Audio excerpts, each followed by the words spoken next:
Hari demi hari, waktu demi waktu berjalan. Umur kita terbatas dan semua terhitung hisabnya di sisi Allah Subhanahu wa taala. Umur kita sejak kita dilahirkan sampai akan meninggal dunia sudah semua ditentukan oleh Allah Subhanahu wa taala. Di antaranya rezeki.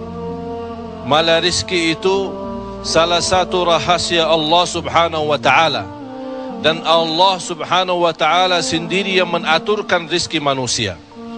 Bukan hanya rezeki manusia, bahkan seluruh makhluk Allah di muka bumi. Wa ma min dabbatin fil ardi illa 'ala Allahi rizquha.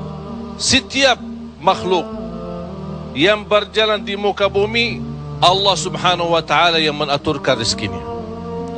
Walaupun rezeki kita sudah ditentukan oleh Allah, tapi sebagaimana kata Amirul Mukminin Umar bin Al-Khattab radhiyallahu anhu, inna as-samaa'a la tumtiru dhahaba.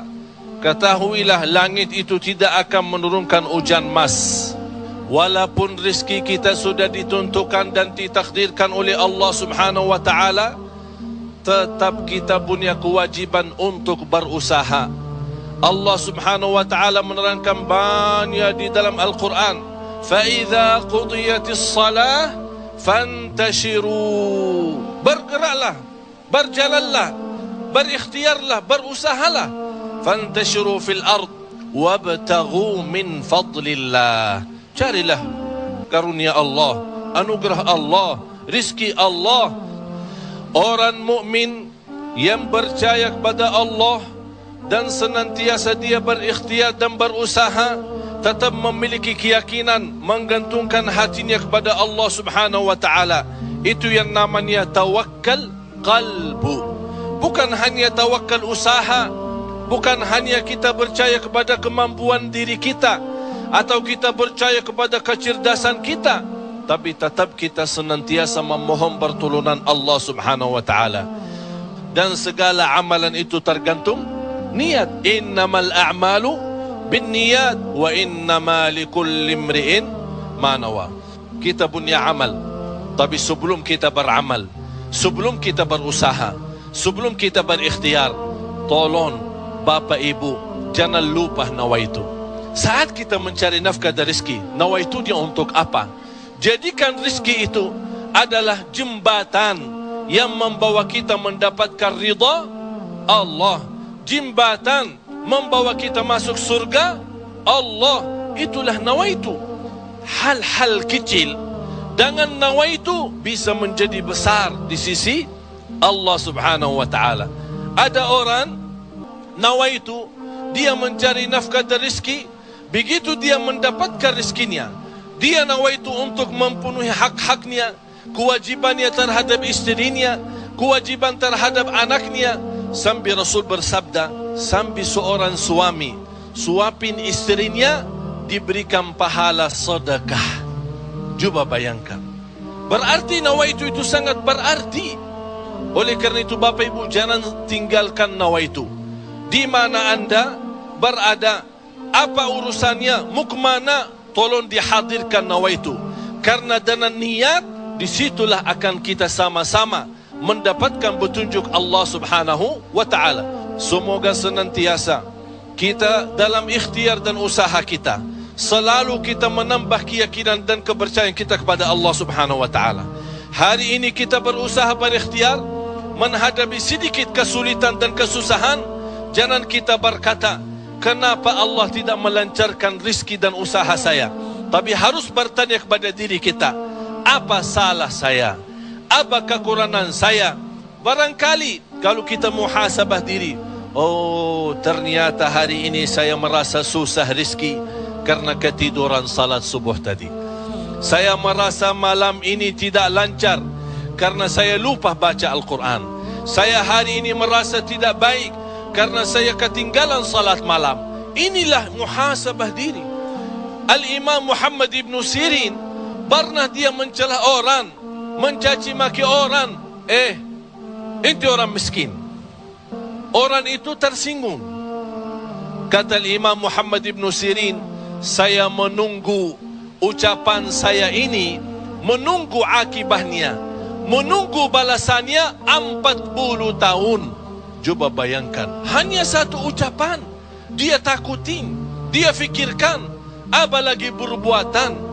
Bapak Ibu, berapa banyak perbuatan kita salah, berapa banyak kita melanggar aturan Allah, berapa kali kita menjauhkan diri dari perintah Allah, padahal kita semua hafal. Wa man yattaqillaha yaj'al lahu makhraja. Barang siapa yang takwa kepada Allah, akan Allah jaminkan diberikan jalan keluar dari segala kesusahan, dari segala kesempitan. Berarti kalau kita berdoa, kita berikhtiar, kita berusaha, tapi masih kita menghadapi kesusahan dan kesulitan, pasti ada sesuatu yang tertinggal.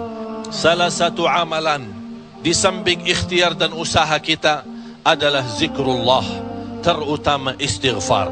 Karena termasuk istighfar adalah salah satu kunci mendatangkan rezeki. Sebaik istighfar itu sepanjang waktu, pagi, siang, sore, malam. Naik motor, jalan kaki, naik bis, mau kemana-mana, tidak keberatan kita membasahi lidah dengan istighfar. Malah ada seorang sahabat Rasulullah sallallahu alaihi wasallam, "Ya Rasulullah, berikan kepada aku amalan yang menjaminkan aku masuk surga." Rasul menjawab, "La yazalu lisanuka ratban min dzikrillah." Basahi lidahmu dengan zikir kepada Allah. Kunci rizki Bapak Ibu adalah zikrullah. Kunci rizki zikrullah, di antaranya istighfar. Allah subhanahu wa ta'ala menjaminkan dalam Al-Quran di surat Nuh, "Faqultu astaghfiru rabbakum innahu kana ghaffara." Apa manfaatnya istighfar?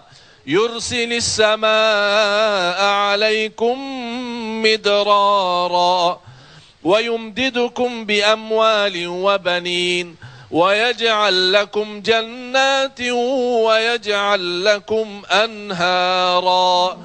Dengan istighfar terjamin keturunan. Dengan istighfar kemudahan rezeki. Dengan istighfar kelancaran usaha. Dengan istighfar kesembuhan dari penyakit. Dengan istighfar banyak kemudahan dan kemuliaan yang kita dapat. Kalau memang ingin ditambah rezeki kita, kalau belum sempat haji, kita ingin berhaji. Kalau kita sudah haji, ingin Allah menambah kita bisa haji lagi. La in syakartum lazim. Jadilah hamba yang bersyukur, karena nikmat Allah memang Bapak Ibu tidak bisa terhitung. Nikmat Allah begitu banyak di setiap waktu dan setiap saat, lahir dan batin. Wa in ta'uddu ni'matallahi la tuhsuha.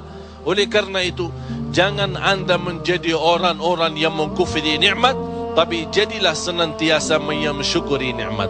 InsyaAllah dengan syukuri nikmat dan sabar menghadapi ujian dan cobaan, kita bisa menjadi hamba yang diridai Allah.